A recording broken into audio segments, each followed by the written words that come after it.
Hello and welcome to Musical Request Monday. The plan is every single week, Anna or myself will go on YouTube and record a video for you guys answering your questions, whether it's related to practicing something difficult in your music, feeling confident in band rehearsal, whatever you guys need help with. We have always sort of done this in our Facebook group, Woodwind Support Community, but now we are bringing it to YouTube and beyond. So, welcome. This is really exciting for us. If you have a question you want to submit, just comment below. The best way to get in touch with us quickly is through our email list. So, just check out that link below. I'm going to put them all in the description of this video.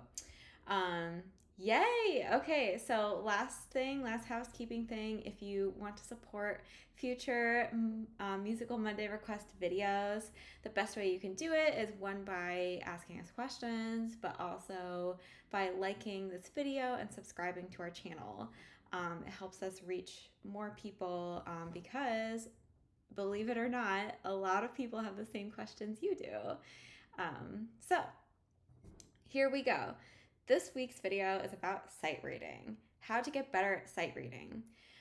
We get this question a lot, and if you play in like a community band or maybe like a quintet or a community group, or if you're just like reading through some, duets with a friend, sight reading challenges come up.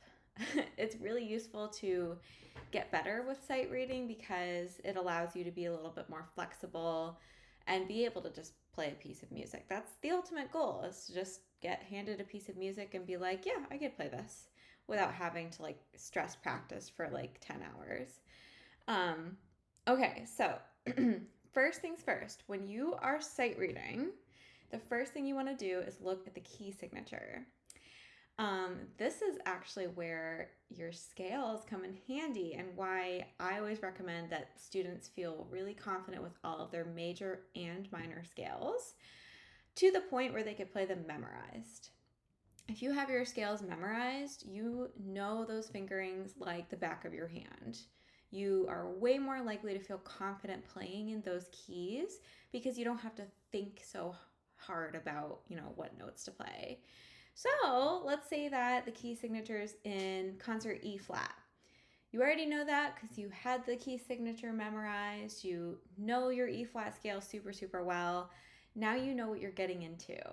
You can also look ahead throughout the piece to see if there are any key changes. Like, oh, here it changes to E major. And oh my gosh, it's 4 sharps, but luckily I know that scale, so hopefully shouldn't be too bad.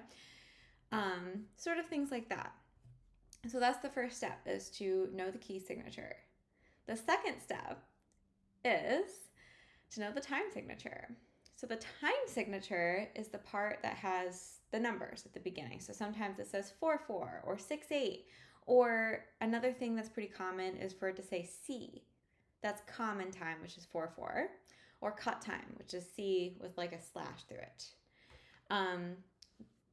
Recognizing that time signature is really important, but then also being able to like count in that time signature. So for example, if it's 4/4 time, you should be able to think in your head, okay, 1, 2, 3, 4, 1, 2, 3, 4, whatever sort of that feel of the beat is.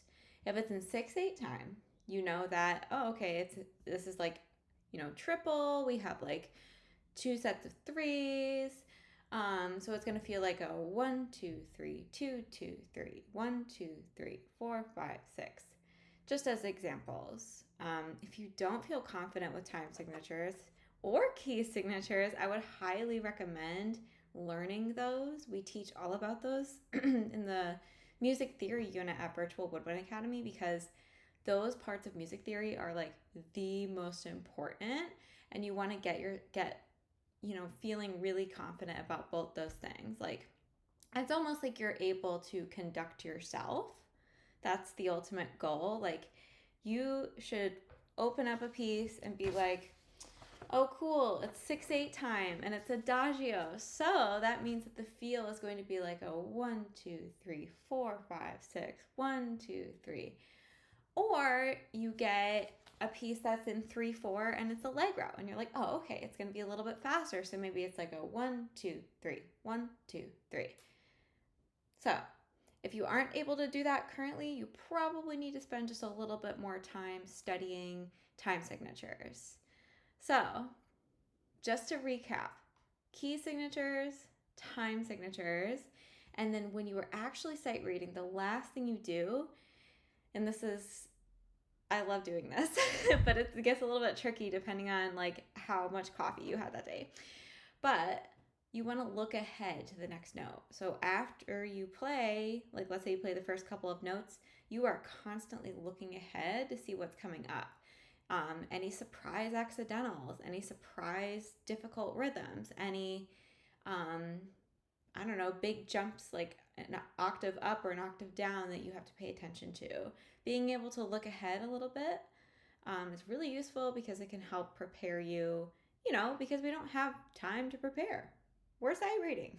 So I hope this video helped. Just remember to, if you really like this, if you want more of this, go ahead and subscribe, like this video, leave us a comment, and most importantly, let us know what you want us to talk about next week. And happy sight reading.